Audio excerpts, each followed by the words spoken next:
नमस्कार दोस्तों, मैं संतोष तिवारी SWH न्यूज़ के उत्तराखंड की शान के 8वें एपिसोड में आप सभी का स्वागत करता हूं। दोस्तों, कई कहानियां ऐसी होती हैं जिनको पढ़ते पढ़ते आप भावुक हो जाते हैं, लेकिन उनके जीवन के संघर्ष आपको बहुत कुछ सिखा जाते हैं, आपको जीने की एक नई हिम्मत दे जाते हैं।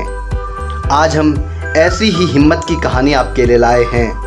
आज हम दीपा देवी यानी इच्छाधारी माई यानी टिंचरी माई की कहानी आपके लिए लाए हैं। टिंचरी माई जब वो मात्र 2 साल की थी तब माँ की ममता से मरहूम हो गई थी। जब मात्र 5 साल की थी तब उनके सर से पिता का साया उठ गया था, और जब वो मात्र 7 साल की थी तब उनको शादी के बंधन में बांध दिया गया, और जब वो मात्र 19 साल की थी तब उनके पति का साया भी उठ गया। उसके बाद माई के जीवन का संघर्ष और अपने क्षेत्र के प्रति उनके द्वारा किए गए काम आपके अंदर के हौसले को बढ़ा देंगे। तो आइए शुरू करते हैं टिंचरी माई की कहानी।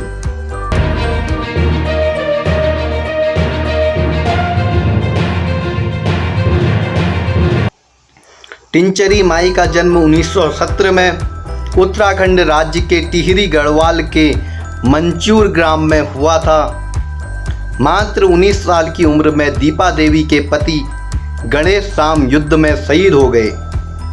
पति के शहीद होने के बाद एक अंग्रेज ऑफिसर ने उन्हें उनके ससुराल भेज दिया, लेकिन ससुराल में भी उनका तिरस्कार हुआ। यह देखकर दीपा देवी जी लाहौर चले गई और वहाँ किसी मंदिर में रहने लग गई। वहीं मंदिर में उन्होंने दीक्षा ली, और दीक्षा लेने के बाद दीपा देवी इच्छाधारी माई बन गई। और 1947 में हुए सांप्रदायिक दंगों को देखते हुए माई उत्तराखंड के सिगड्डी भाबर में छोटी सी घास की झोपड़ी बनाकर रहने लग गई। लेकिन यहाँ पानी का बेहद अभाव था, तो माई गांव में पानी लाने के लिए अधिकारियों से मिली, कलेक्टर से मिली, लेकिन कुछ नहीं हुआ।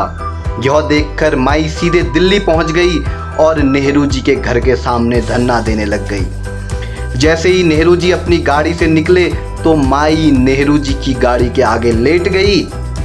नेहरू जी के गाड़ी से उतरते ही माई जी ने नेहरू जी का हाथ पकड़कर कहा, बोल पानी देगा या नहीं।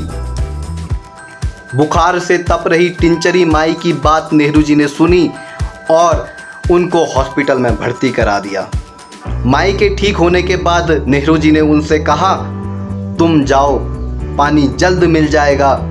और कुछ दिनों में सिगड्डी भाबर में पानी आ गया। इसके बाद टिंचरी माई ने एक विद्यालय भी खोला। विद्यालय का नाम उन्होंने अपने पति गणेश राम के नाम पर रखा। इसके बाद 9 वर्ष वो बद्रीनाथ तथा 4 वर्ष केदारनाथ भी रही। शहर में पानी के लिए कई बार टिंचरी माई ने अधिकारियों और मुख्यमंत्रियों का घेराव भी किया। टिंचरी माई के जीवन का अहम मोड़ आया 1955 और 56 के आसपास। जब माई पौड़ी डाक खाने के पास खड़ी थी तो एक इंसान टिंचरी की दुकान से टिंचरी पीकर बाहर निकल आया और महिलाओं के साथ अभद्रता कर रहा था। यह देखकर माई सीधे कमिश्नर के घर पहुंच गई। उस वक्त कमिश्नर कुछ लिख रहे थे। उन्होंने सीधे कमिश्नर का हाथ पकड़ा और बोली, तू यहाँ बैठा है, चल मेरे साथ, देख तेरे राज में क्या हो रहा है। माई का क्रोध देखकर कमिश्नर वहां पहुंच गए, लेकिन उन्होंने कुछ किया नहीं। यह देखकर टिंचरी माई मिट्टी का तेल और माचिस के साथ शराब की दुकान के अंदर चले गई। माई को आता देख सभी लोग अंदर से बाहर भाग गए और माई ने शराब की दुकान में आग लगा दी। और फिर कमिश्नर के वहां पहुंचकर बोलने लगी, अब मुझे जेल भेजना है तो भेज दो। और उन्हें लंच डाउन भेज दिया गया। इस घटना के बाद उन्हें टिंचरी माई का नाम मिला। यह खबर शहर में आग की तरह फैल गई। फिर क्या था, आम हो या खास, हर कोई शराब के विरोध में सड़क पर उतर आया।